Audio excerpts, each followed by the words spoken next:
Today's episode is brought to you by the Hippocratic Collective. Check out our shows and join the conversation at thehippocratic-collective.com.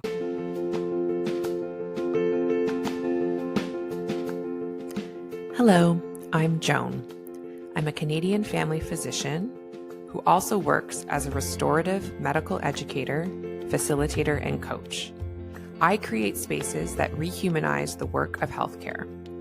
I'm creating this podcast to remind myself, as well as anyone else working in a helping profession, that when you are working and caring for your human patients, you are the other human in the room.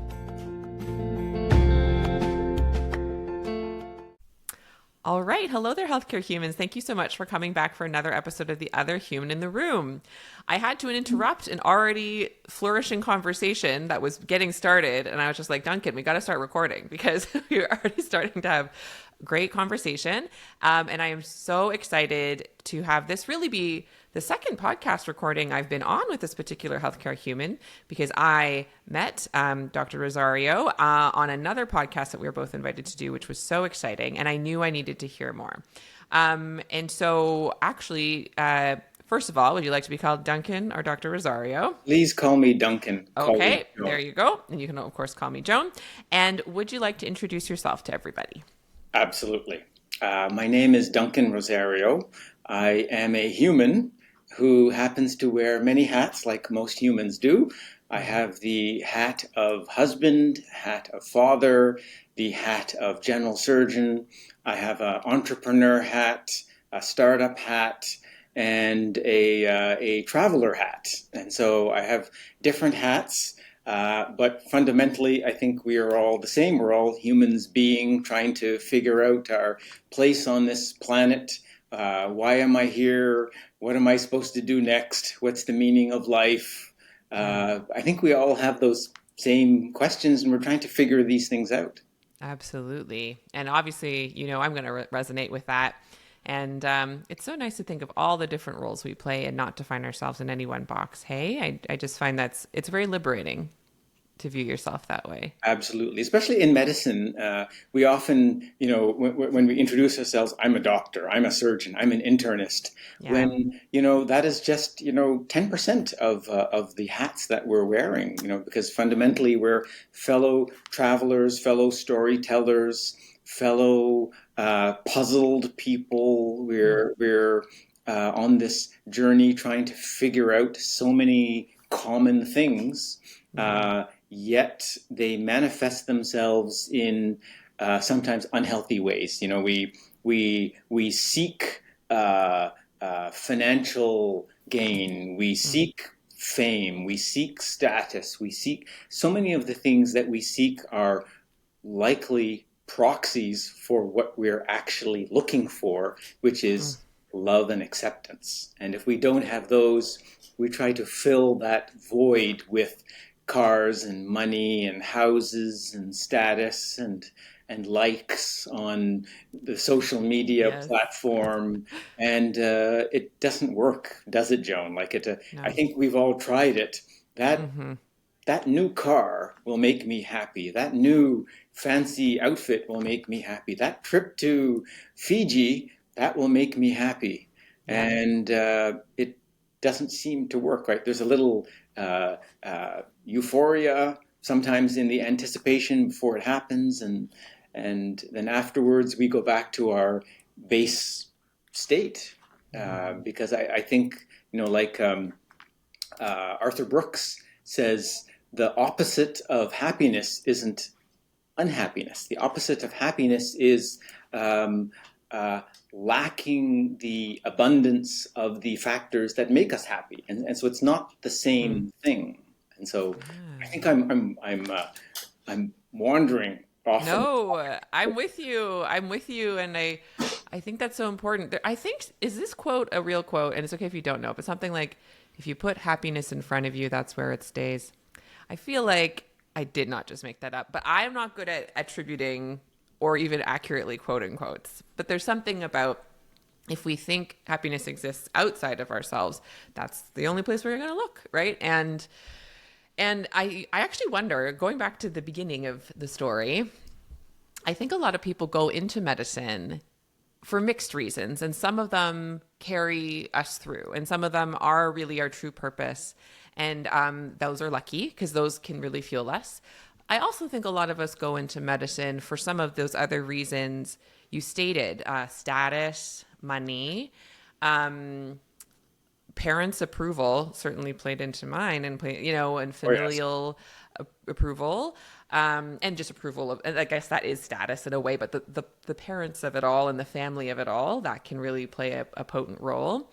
Even sometimes, there's versions that seem noble of, like, I want to make a difference, I want to give everything to other people. That there's a version of that's very can be very authentic and fueling, and then there's another version of it that's sort of about giving others what you don't have, and actually then you end up drained because it's not keeping yourself in mind, so there's all these reasons people go into medicine. I'm Absolutely. curious for yourself, like, what were some of the reasons that fueled you to go into medicine and to surgery in particular? So the reasons that you described are absolutely part of the whole package. When we think back to those autobiographical essays we wrote to get into medical school, Yeah. I think there are a lot of very common themes. But the truth of the matter is, it's likely uh, uh, related to familial and cultural expectations, relates to the vision that we had, or the image that we had of the physicians in our lives, our family physician, the physicians that we encountered. Um, and in my case, my father had always wanted to be a physician. Yeah. Things didn't work out in that regard for a variety of reasons, and I've always been a extremely interested in science kind of person, interested in people, interested in storytelling, and interested in school. I'm one of those Mm. people who liked school and found it interesting, found it interesting to learn things, and um, but you're right. Fundamentally, why are we in medicine? That's an excellent question, and I think most of us would have a hard time answering that honestly. I would bet you that most of us, on a fundamental level, are not fully aware of Mm. why we chose it and why we pursued it. It's a very difficult question to answer Yeah. because it's a combination of seeking status and seeking financial security and seeking parental approval, but also finding a challenging uh, life journey that would keep us interested, keep us continuously learning, keep us challenged, and surgery in particular is a subset of all of that. In my case, when I was in medical school, I encountered a general surgeon named Ronald Pace. And if you imagine, have you Oh, seen uh, John Wayne movies, yes. westerns? Ron Pace, who was a professor of surgery in Kingston, uh, he was like John Wayne. He was, I was in medical school, I think the first year, and I met him, and he was the coolest guy that you could imagine. He was introducing laparoscopic surgery. Nothing phased him. He could do anything. And so, of course, a certain subset of the Queen's class of 92, we gravitated to Dr. Pace, and we wanted to be just like him. And he was a Mm. general surgeon, so many of us pursued general surgery to be like John Wayne, Ronald Pace. And so the nice thing about general surgery is you have a breadth of procedures. You can do so much. You can start with general surgery, end up in cardiac or thoracic. You can pursue a variety of the general surgical procedures: hernia, breast, colorectal, head and neck. You can subspecialize into hepatobiliary. My original plan was to be a general surgeon and serve in a community somewhat like the one I grew up in, which was Smiths Falls. I'm Mm. not sure if anyone has heard of Smiths Falls.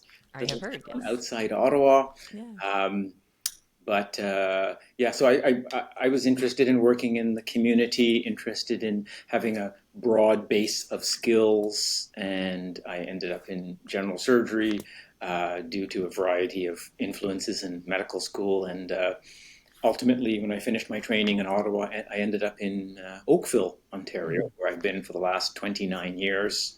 I just completed my 2 terms as chief of surgery.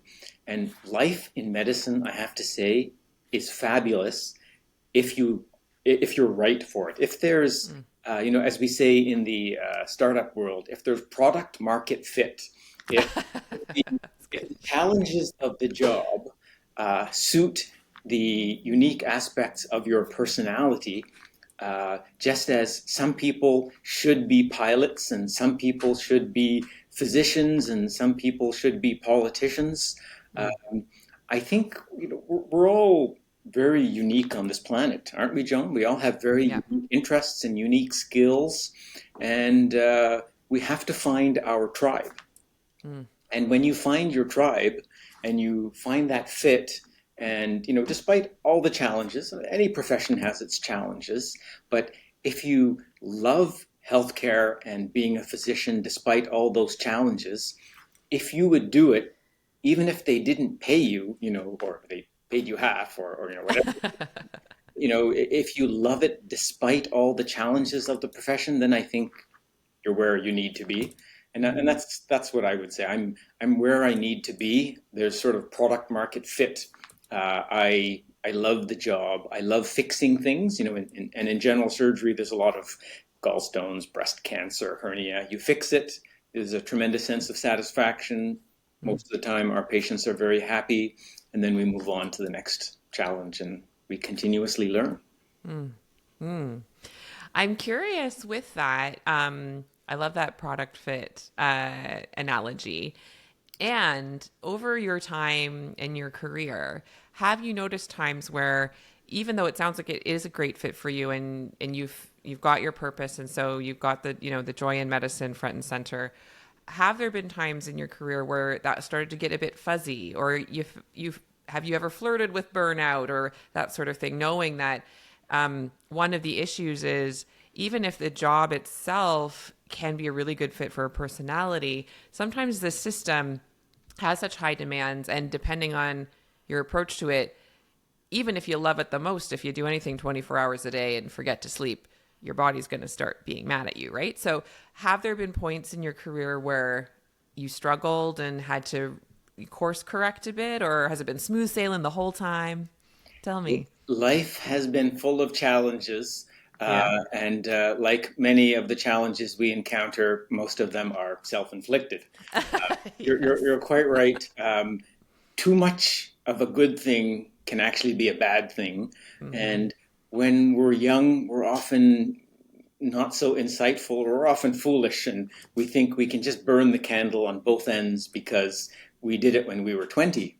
Yeah. And as we get older, as we have responsibilities, as we get married, as we have children, um, I think it becomes clear that we need to, um, you know, we put our attention where we want to. Our Mm. just as we say, it's not the money is not the root of all evil. It's for the love of money, and so Ah. we need to put our love where the attention needs to be. And so as we get older, as we understand the importance of prioritizing our spouse, our children, our physical health, and our mental health, that's a lot of buckets. And the Mm. work bucket that initially, as you know, can expand infinitely, that work Yes. bucket needs to be constrained. And absolutely, when I was younger, I made bad decisions and didn't understand the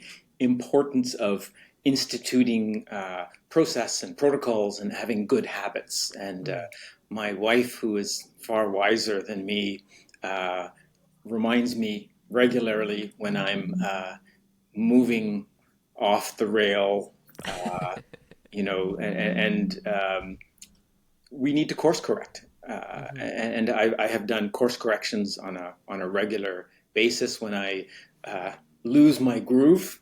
And that course correction often involves, or typically involves, working less and prioritizing these important aspects of life: our spouse, our children, our mental and physical health, our hobbies, the things that we give up as we go through medical school and our medical training, because well rounded, happy humans provide the best care to our patients. Surprise, surprise. And Yeah. so, absolutely, I have flirted with burnout and I have been unhappy in practice at times, not because of my patients or not because of work, predominantly because of me, because I didn't understand the importance of having good habits, of learning good habits and maintaining those good habits. But very quickly, when your children arrive, you realize they won't, raise themselves. They won't sit in the corner so you can go do a gallbladder. You actually have to prioritize them with time, and not only physical time where you're there, but mental time where your body and your mind are in the same place at the same time. And that involves instituting constraints. And so, as we had mentioned on the podcast, very early on in my career, I started routinely booking time off, typically 1 day a week. Our colleagues in the banking world might think, 1 day a week? What? You only work 25 or 30 hours in a week? As you know, we work nights, we work weekends, and so Yeah. I think it's incumbent upon us to take time off during the week, the week when normal people work, take time off so that we can do what normal people do, spend time with their children, cut the grass, paint the bedroom, do all the things that normal people do when they're not working 40 hours a week, because often we're working 40, 50, 60, we're working nights and weekends and holidays. And so we need to prioritize that. And so young physicians starting out, I would encourage them to routinely book off 2 half days in the week and let the time figure itself out. Yeah. I remember you also had some other sort of similar strategies around making sure there was enough space in your workday and in your schedule for you. And I was wondering if you could share some of those other strategies that you've noticed help you kind of set the pace of your work in a way that helps you feel like you're not burned out and can still enjoy things. Absolutely. So we were talking about one of my favorite words, nothing. And Yes. that if I'm on call Sunday, I routinely book the Monday off. If I do a weekday, I'll book the next morning off. Things that are legally required in the airline industry, uh, I mean, why but aren't they required here? Absolutely. maybe in healthcare should be a requirement. Yes. Uh, when I'm as you know, I'm a general surgeon, so when I book an operating day, I book a buffer. I book 30, 45 minutes of extra time at the end of the day so that if I finish early, that's good. But if a case goes longer, there's capacity to attend to that. My wonderful secretary, Maxine, routinely books empty slots in my office that she calls nothing, so that I can catch up with dictation, so that I can stare out the window at the escarpment, or have a glass of water, or eat lunch. Things What? A that surgeon who regular eats people have. lunch. They have these things called lunch breaks or breaks that we never seem to take in healthcare. Joan, why is that? Are Yeah, and we robots? I think we learned in medical school that the body does need food in order to survive, and yet the culture would not support that that is true for us, even though we No. are in theory human beings as well. Absolutely. So, booking time off routinely in an office is something I strongly recommend. Um, Booking days a little lighter, because, as you know, the work will expand to fit the time available. And Yeah. if you run out of work, most of us have plenty to read. I'm one of those Yes. people. I always have a book on the go. I'm a big fan of Robin Sharma's 5 a.m. Club. In surgery, we tend to get up early, and so the three key things that I think as physicians we need to do every day: we should be meditating, we should be exercising, and we should be reading. uh, every day some appropriate amount of time. I think we need to do that. And, when we're young, especially the exercise sometimes gets deprioritized. But as you get older and as you acquire aches and pains, physical activity is sometimes really the only thing that keeps that at bay. Like many surgeons, I have persisting back pain, and the only way that I can keep it quiet is regular treadmill work, regular stretching, regular weight work. And if I don't do that, then I feel old. Yeah. And I mean, it's literally a part of like how you stay in the profession. Like it's so, I don't think that if an Olympian's like, well, I have to work out this much and I have to rest this much, we'd be like, well, yes, you have to protect your body. Your body is your instrument. And I would say all of us in medicine, our bodies are instruments because our brains are part of our bodies.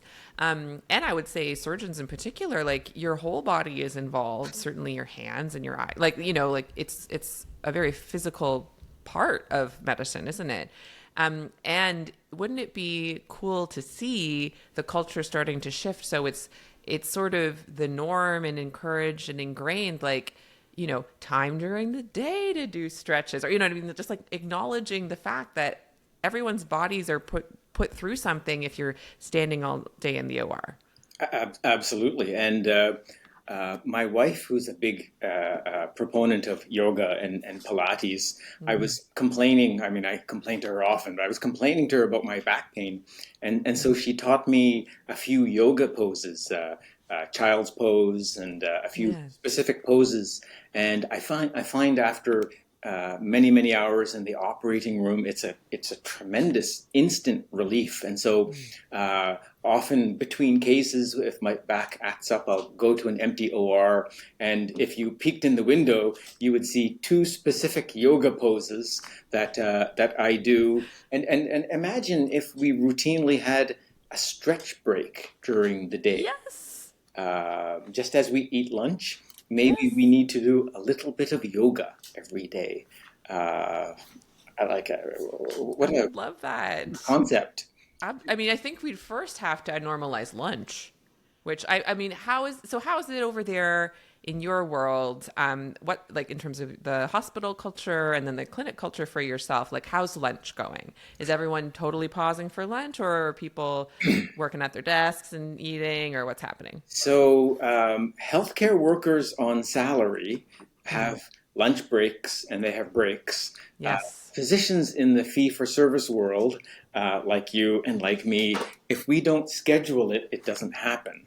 Yep. So you're quite right. Lunch is one of those incidental things that sometimes happens or doesn't happen during an operating room day. But in an office day, my secretary, whether I request it or not, she'll routinely block off this time. And you can eat or not eat. The time is blocked off, Dr. Rozario. You should, do the smart thing. Nice. And so I think, it's that famous quote, build it and they will come. And I think in healthcare, schedule it and it will happen. So I think we need to pretend we're human and book time for lunch and book breaks and book a little stretch time when you get to my age and your back needs it. And we know that sitting for prolonged periods of time is not healthy. So, book a walk break twice in the day. I think we need to schedule these things, just as we schedule these things called vacations, because if you don't schedule it, you will end up working 52 weeks of the year. So we need to schedule these things in our day. Yeah, we are our own bosses, and I think lots of times we like that. And I know for me, the idea of someone else being my boss, I'm like, no, I want to be my own boss. But that means that I am my own boss. So am I going to be a kind boss to myself? Or am I going to be a little, Devil Wears Prada? Like there's some not nice bosses I could be modeling myself after instead. And we might not think of ourselves that way. Hey. I think sometimes we need to look in the mirror and complain to the boss and say, this is not a good idea. You need to change things. And I think this continuous improvement, continuous adaptation. I think we need to talk to our colleagues. We need to talk to our friends and ask them, what's working for you? How should we all improve? And I think on a regular basis, we're talking about what's the latest, should I take the creatine or the vitamin D, and what supplements do you take, and what's your workout routine, et cetera, et cetera. And I think continuous improvement. I think we need to continuously be learning, just as we learn in medicine. Is HRT good or is it bad? Is what types of dietary fats are good or bad? Low carb, Keeps changing. high carb, slow carb, fast carb. Things change. Our knowledge changes, and if we did everything the way we learned it in medical school, or everything the way things were done in the 1950s, perhaps we wouldn't be in such a positive situation as we are. I think we need to learn. We need to continuously adapt. We need to keep doing better. And that's also for ourselves. We need to be better bosses for ourselves, better employers for our staff. And I think that will naturally translate into us being better physicians. As we feel better, as we feel more positive, as we handle the stresses in life better, as we're physically and mentally and dietarily optimized, I think we'll provide better care, and we'll model what it is we tell our patients to do. When we tell our patients to get that regular physical activity and eat better and try this and try that, should we not be modeling that ourselves and demonstrating to our patients the best versions of what humans can be? Well, I think that you are preaching to the choir with me. And I've really loved that you've shared these very specific ways and practical ways that you create space in your schedule and even in your workflow, like the stretch breaks and stuff. And those are ways that you center your humanity, and that ends up benefiting everyone, like you just said so beautifully.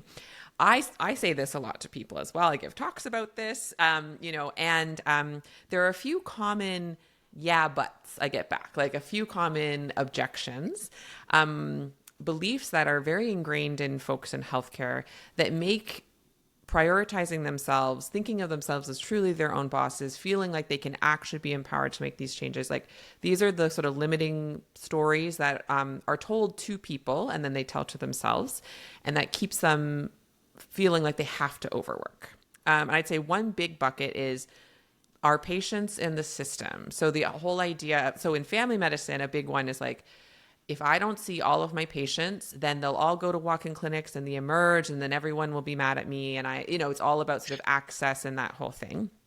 I'm wondering if the specialist version is like, but my wait list is so long, but people are waiting to see me. Like, I have to cram in as many people as possible because the demand is so much larger than the supply, just generally speaking, right?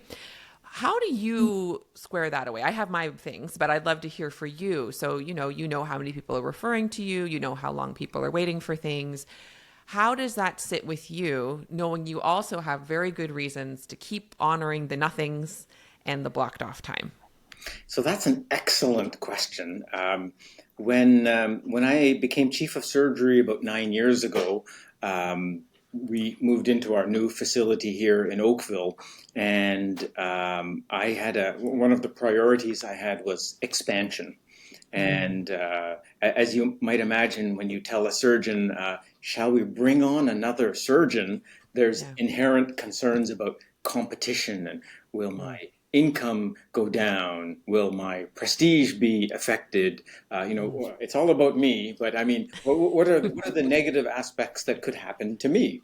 And so it took a variety of talking points and a variety of opportunities to discuss this with surgeons, but surgeons are inherently limited by operating room time. If you have one operating room day or 1.5 days per week, depending upon your specialty, whether your wait list is 1 week, 1 month, or 1 year, it really has no impact on your income, because you can Right. only fill one clinic day, one scope day, one operating day. And once that's filled, your wait list is irrelevant. And so that was one of the arguments that was quite successful in us starting our expansion. So in my first year, I convinced my colleagues, so let's hire just 5 surgeons. So one general surgeon, one orthopedic surgeon, one plastic surgeon, just one.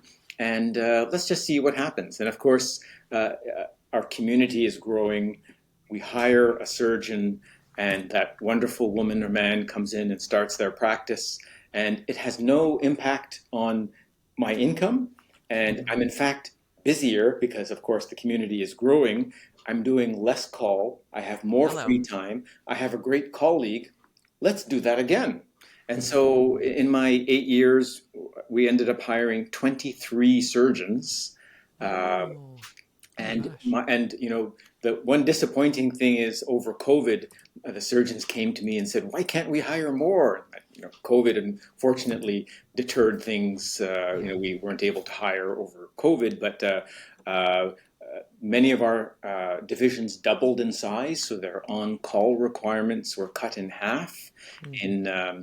In general surgery, we also added what's called an acute care surgery service. So we hired 3 surgeons simultaneously to cover days Monday to Friday, and we provided operating room time and clinic time. And consequently, if you look at coverage on an hourly basis, my on call dropped from 1 in 6 to 1 in 11.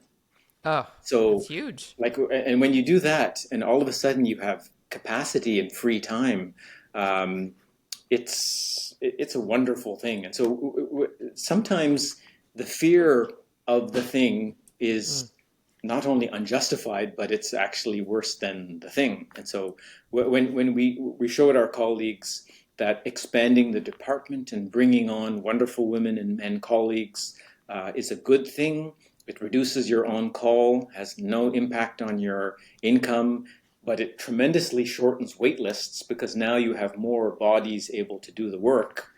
Plus the fact that when you have your coronary, your stroke, your diabetes, and whatever medical catastrophe happens because you're working too hard and not looking after yourself, Yeah. imagine your wait list then.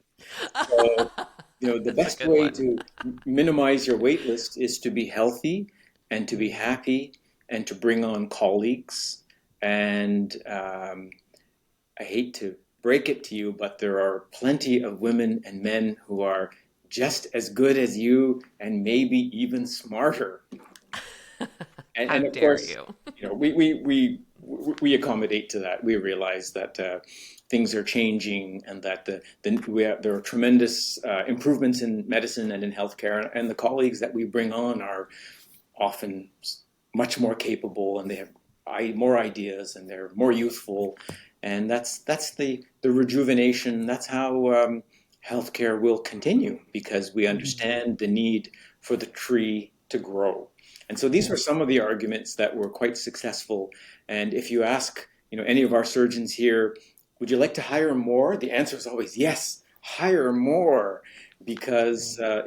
that's the real thing that reduces wait lists. We opened new operating rooms, we hired new surgeons, new nursing staff, we expanded, and that's the thing that really struck home, that I am not indispensable. There are other wonderful people who can do what I do. And if they do that, then maybe I can do other things. Maybe I could take up the guitar or canoe or Yeah. meditate or do a yoga class or pick up that hobby that I dropped in medical school, spend more time with my spouse and my children, and read and write and have a startup and solve some of the pressing problems in society that aren't getting solved.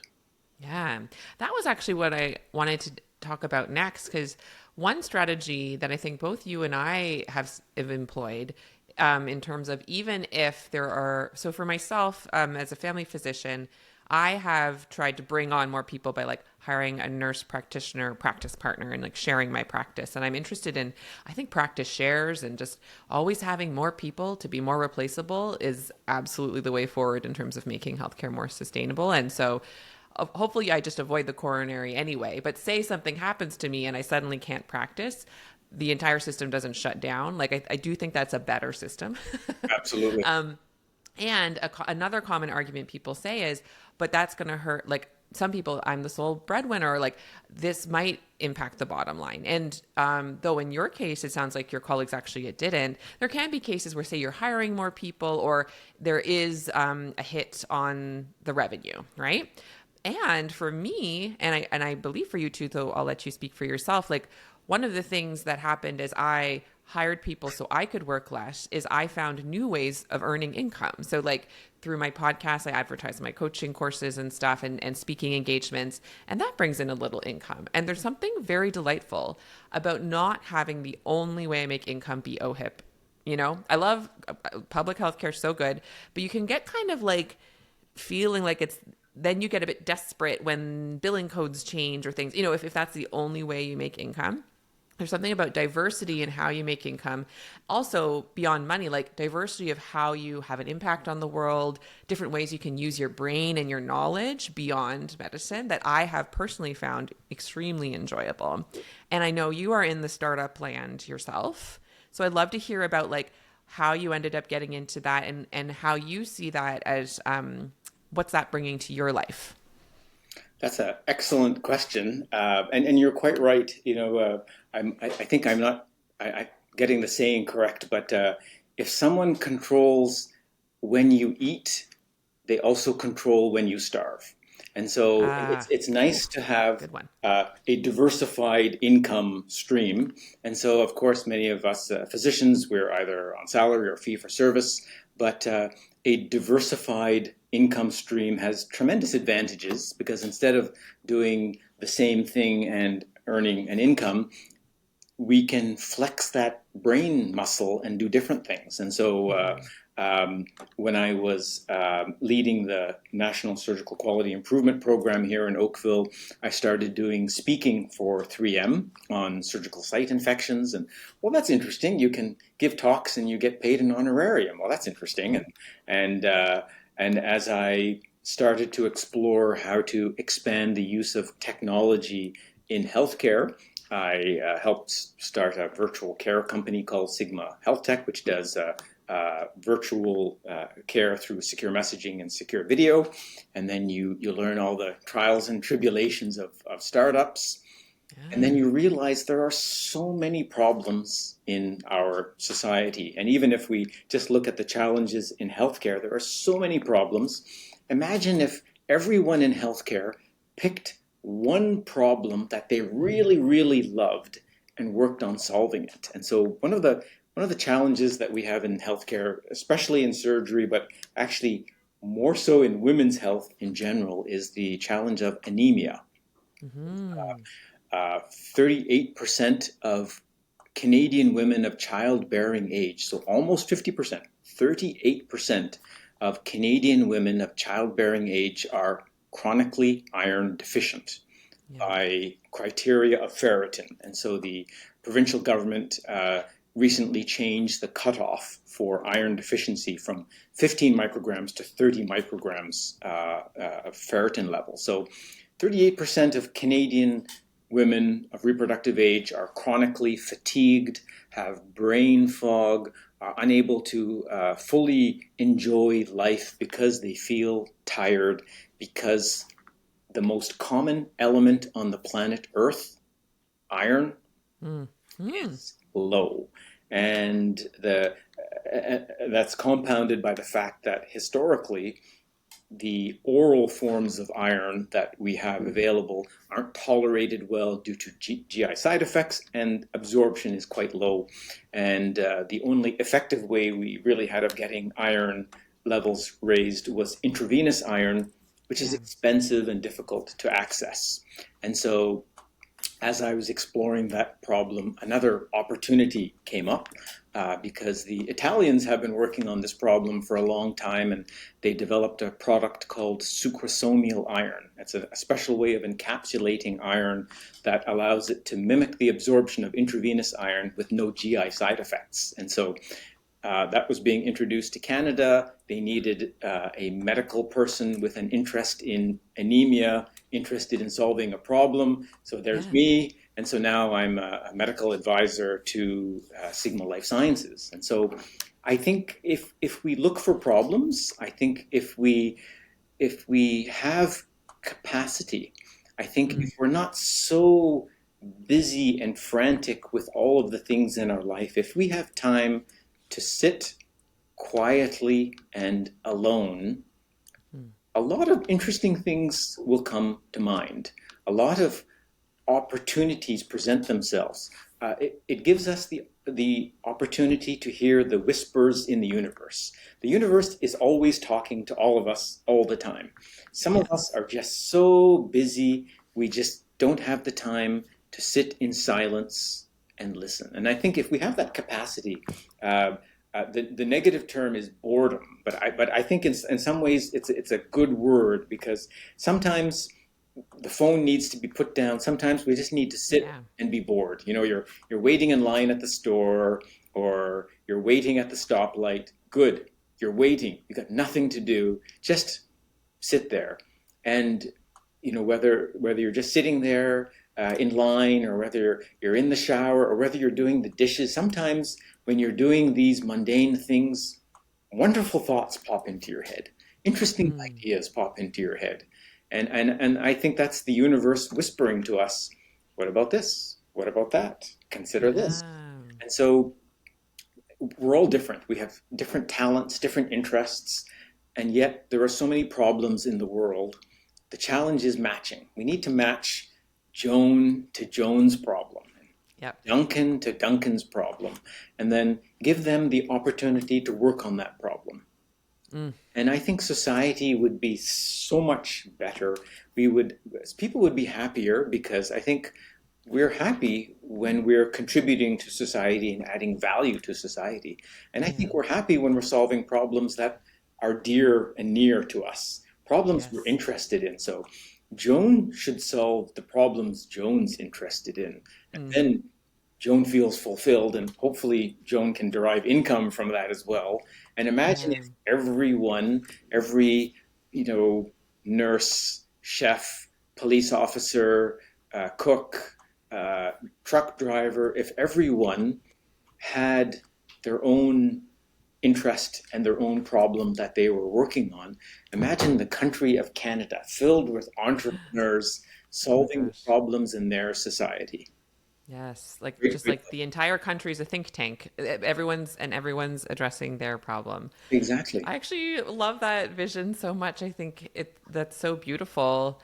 Um, and I'm really reminded actually of a recent like drive I took with an Uber driver who had like a bunch of ideas. And I was just like, this guy's got to get on Shark Tank or something. Just the idea of like, everybody has a creative side to them. And creativity is entrepreneurship. Like that's what you need to be innovative is being creative in some way. One of Absolutely. the things I've learned is not only identifying like the problem that's on your heart, sort of like, oh, this is something I want to address. And I really relate like very early into my career being like, I think I can't just work in this system. I think I need to do something to address this system if I'm going to stay sane in this because we're just not there yet. There's some major issues here. And so I knew that was something I had to do. And then I think what happened is I had this sort of journey of discovery of how I was going to address it. And so for me, I tried out like being on boards, being on committees, like sort of working in different levels of government and different places of influence. And I know for me, where I am now is the happiest I've been because, like, also how I was addressing the problem um, in a way like that gave me capacity in a medium that was fun for me. Like, those were pieces that I had to discover along the way. In the same vein, I'm curious, like, so that would be my advice for someone who's like, oh, I think this is the problem, but then how do I address it? There's actually many, many ways you could address it, and finding the medium that works for you. That would be my advice. And so I'd also love to hear from you, like, what hard-earned wisdom have you learned? If someone was like, okay, maybe I do want to look into a startup space, or I've never been a medical advisor before, like, how would I begin to know, like, what pitfalls to avoid, or like how to begin? What kind of advice would you offer to them? So there are lots of startup accelerators around, even in Toronto. Mm-hmm. There are groups such as TechTO, Halo Health. There are lots of these accelerators, and one of the things they do, they're not only there for funding, but they're also there to match people. Halo Health is one well-known startup accelerator where they link physicians to startups looking for Oh, cool. physicians with an interest in health technology problems. So my suggestion would be, if you're interested in the ecosystem, these accelerators they have open events. Go to several of these events, listen to the speakers, network, mingle, and sometimes you have to knock on 49 doors Sure. before that 50th one opens, and you realize that's the one for me. Mm-hmm. And it does take a bit of shoe leather. Sometimes you need to, as you said, try this. No, I didn't like that. Try that. No, I didn't like that either. But we have to be continuously open to these new experiences and new opportunities, because I think we're inherently like that. The base nature of humanity. When we're children, we're extremely curious and open to the mysteries of the universe, but the school system and our culture beats it out of us, and then we Yeah. become conformists, and we're told, stay in your lane. And I think that's very bad advice. I mean, I think we need to earn an income, and we need to be specialists in some field. But I think on a regular basis, we should leave our lane. We should Mm-hmm. try some different things and see what's interesting and see what works.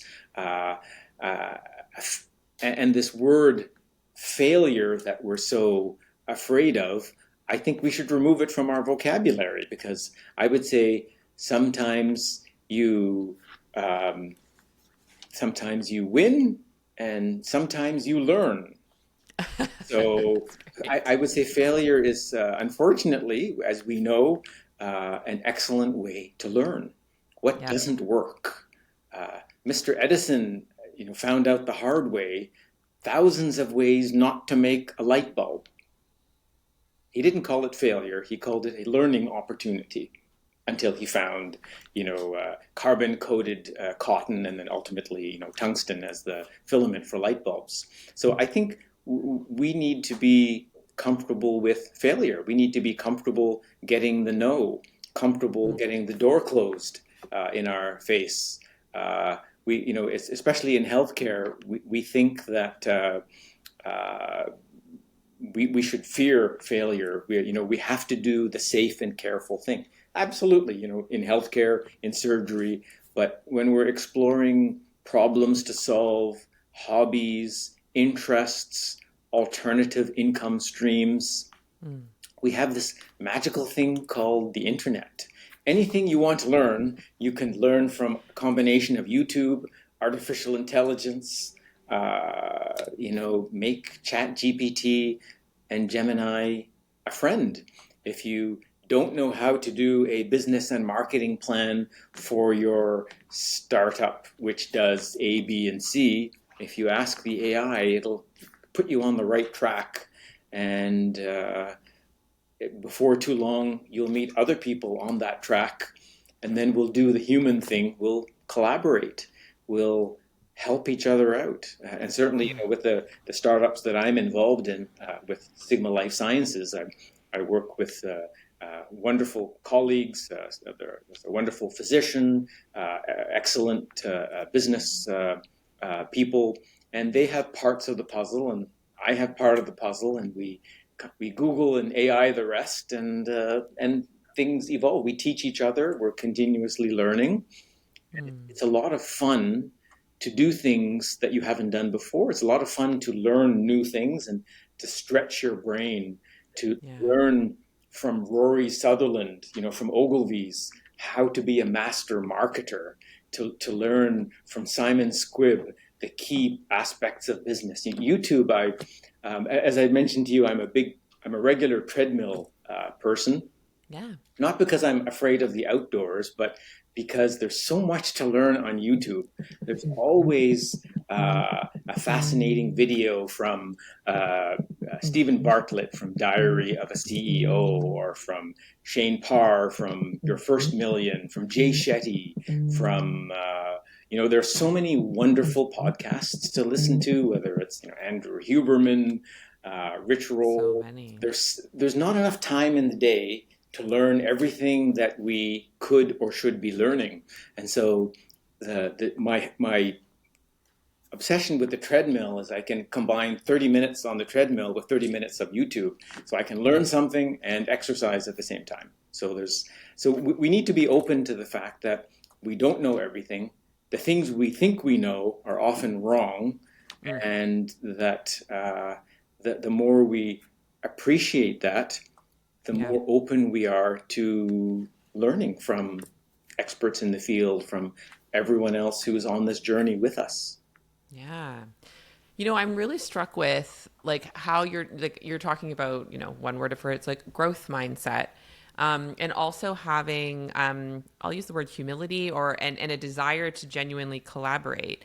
Some of which don't really follow the stereotype of a surgeon, Duncan, which I think is wonderful. And I hope that stereotype ceases to exist. But in terms of, there's sort of this very old school, very like kind of oppressive patriarchal, which probably doesn't fully apply to any one person, but like this idea that any physician for sure, and maybe surgeons is one of those stereotypes, is sort of like, I have to be the boss, the ego, God complex. Like there's sort of that horrible stereotype of like, no, it's my way or the highway. I know the best way. There's a hierarchy and I am at the top and everyone serves me. And I can imagine that those habits of thinking, as how I'll put them, versus personality traits, because I think anyone can change away from that, hopefully. But like, those are often what are modeled, and sometimes even reinforced in the culture. I'm curious if that has been your experience actually working in the field of surgery and seeing medical training, and how you address it when you see that coming up as a feature of not just surgical culture, of course, but just like medical culture in general, this that gets in the way of growth mindset and collaborating with others, where you feel like you have to be right, you can never fail, and you have to be the one that's in control, in charge. So you're Yeah. quite right. Historically, all of Yeah. medicine was like that, and surgery was probably the worst in that regard. And consequently, we had a lot of fixed ideas in medicine and in surgery that over time, evidence and research proved wrong. Mm. And I would say that the key learning for me was being married. My wife is a wonderful, very insightful, enlightened person. Mm. And one of the things that I have learned over the course of marriage, and I repeat this in my mind on a regular basis as I go through the day, and that phrase is, could I be wrong? Ooh, good And one. I have to say, when we're young, or especially when we're young, we're very certain about this thing called truth. That Hmm. what I think is the truth, and that's the way it's going to be. Yeah. And as we get older, as we're married, as we meet people with different perspectives, it I think at some point it will dawn upon us that the opposite of right is sometimes another right. and that multiple things can be right at the same time. The opposite of right is not necessarily wrong. Just because one person has one opinion and you have another opinion doesn't mean that either of you are right or wrong.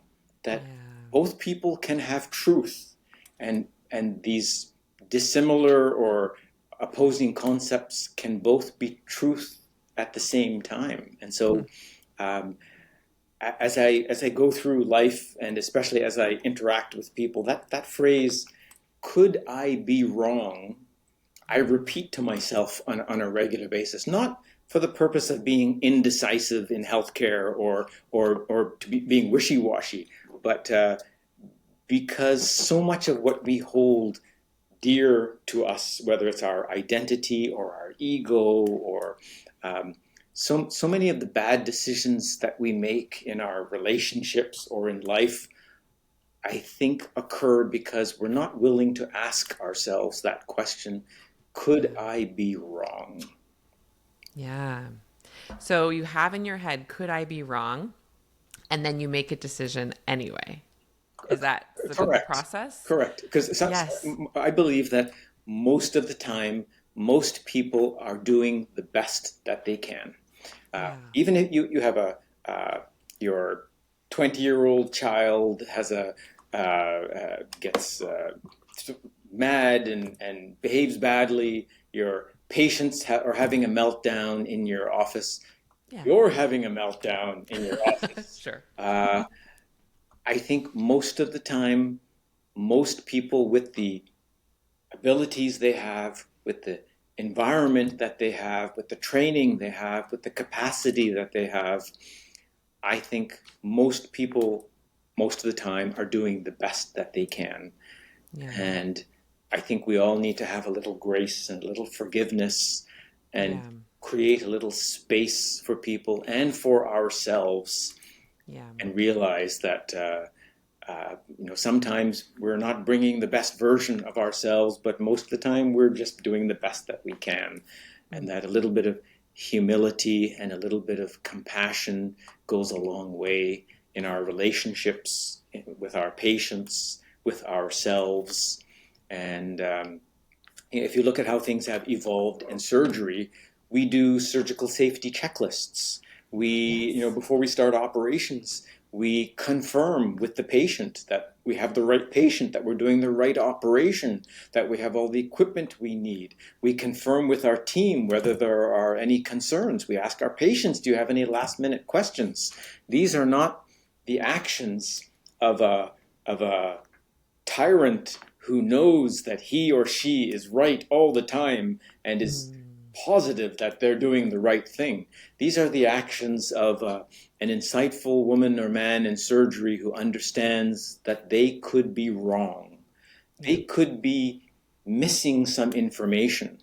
There could be unknown knowns, things that are known that they don't know. And so be open, be humble, and ask the patient, ask your anesthesiologist, ask your nursing staff. And that's why it is standard of care now to do a surgical safety checklist, something that would have been unheard of when I was in training. Challenging the surgeon, are you sure it's the right side? Do we have the blood products? What about heparin? Do they need SCDs? Do they need active warming? Is the right implant in the room? Like, to ask these questions historically would have been mutiny, and you would have been pitched out of the operating room. Whereas now, if you don't ask these questions, it's considered malpractice. If you know something, speak up. We have the surgical safety checklist. We have lots of processes. We have quality assessments. We have a lot of ways of improving what we do, and that really starts from being humble enough to understand that we don't know everything all the time. There are lots of unknowns. Some are unknown unknowns, but a lot are known unknowns, and that we need to ensure that everybody on the team brings all of their talents together to ensure that this magical thing called surgery happens safely and with the highest quality. And I think that's a big mindset change in surgery, and I think in healthcare in general, where Yeah. we're asking patients, when they come in with a challenge, what do you think is going on? Because often they have the best insights. As you know, Joan, the history and the physical gives us 80%, 90% of the answers Yes. that we're looking for if we're Mhm. willing to take the time to listen. Yes. That question that you just said that you enjoy asking, that I also enjoy asking, of asking the patient, what do you think is going on? What ideas do you have about your care? That is something that is a part of training in family medicine for sure. But as I've conversed with different physicians, in some ways that's still like a radical thing to ask your patient, or it's like, oh, well, won't they lose faith in me? They think I don't have an ideas or whatever. But I resonate with what you're saying of like, again, it just speaks to the fact of it doesn't take away from what you know and on your years of experience, because those are there no matter what. And it leaves you open to learning something new. And how wonderful is that actually? Absolutely. And it doesn't matter how long you're in practice in whatever specialty, whatever field, there's always something new. And I marvel at that. Every week I'm seeing something that I've never seen before. That yes, the Mm. human body can amaze you with a hernia in a strange location, or you'll see pathology you've never seen before. Sometimes you actually need to do medical research on a diagnosis that comes in because I haven't seen it before. And I think that's a good thing. It's a good thing to admit, I have not seen that before. Let me do some research and I will get back to you. Yes. Oh my gosh. We got to wrap it up because as I predicted, I was like, I could talk to Duncan for the whole day, I think. I feel the same way, Oh Joan. my gosh, it's so fun. One last thing I want to say about what we just said before I ask you like my final questions is like, I think what you just described, I hope everyone hears as a real hope, because sometimes when you are in the system for a certain while and you see the norms and you see, say, norms that are not supportive of our human body, like the ones we talked about at the beginning of, oh, we don't all really get a lunch. Can you even imagine a stretch break? Like, yeah, right.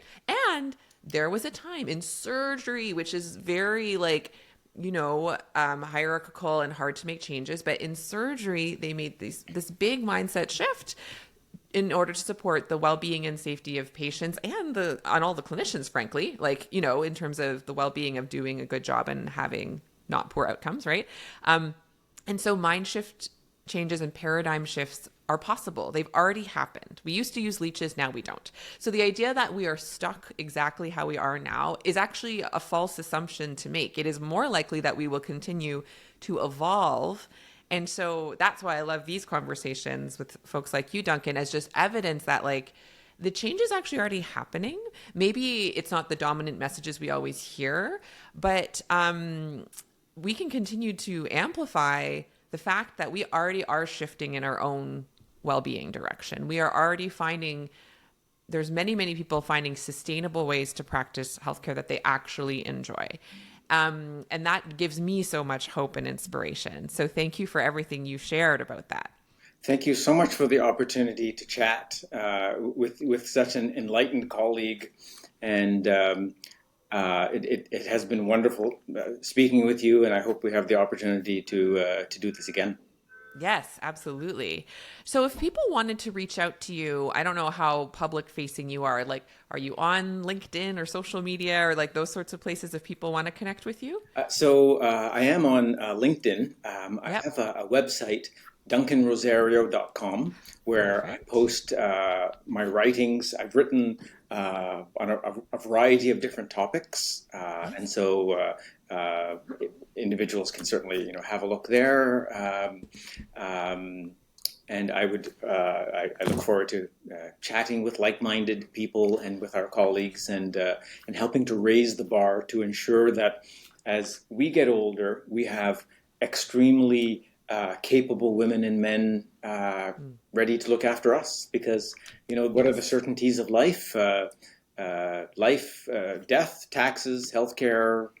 Hmm. That's and unfortunately, suffering. That's part of life, isn't it?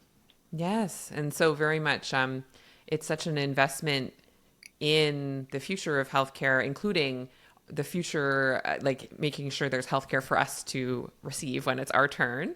And I think the work that you're doing is beautiful. And you have published a book about this, right? Like, I did. As you know, we have a wonderful mentor in common, John yes. Crosby Mm-hmm. from Cambridge, and I've known John for a long time. I've been writing about a variety of different topics around burnout, and John came to me a few months ago and said, "You should write about burnout in surgeons." And so we collaborated, and on the website, duncanrozario.com, we have our book called Beyond Burnout, Architecting a Sustainable and Fulfilling Life as a Surgeon.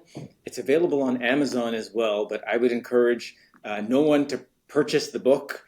Please download it at no cost on the website because it's the same content. Oh, wonderful. Thank you so much, Duncan. And I'll be sure to include your website in the show notes then so people can click right away and access it. So that's great. Thank you. All right. Well, for everyone listening, I hope you enjoyed this conversation as much as I did. Here's your open invitation from both of us to book more nothing into your schedule, because folks listening know I'm obsessed with that. And I love the idea of calling it nothing. That is just my favorite pearl that I've taken from our conversations, is like, just call it nothing. And then that's the goal, is nothing. It's just so countercultural and delicious. So that's my invitation to everyone who's listening. And otherwise, we'll talk to you next week. Bye. Bye.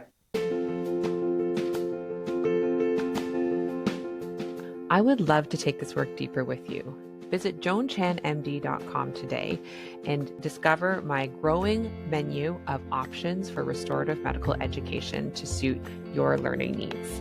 I offer one-on-one coaching, customized workshops, and self-study courses that allow you to connect not only with my work on a deeper level, but also with other healthcare humans just like you. So if you want to start humanizing your work in healthcare to a deeper level and do it in community with others, please visit joanchanmd.com and find those options and what fits you and your life today.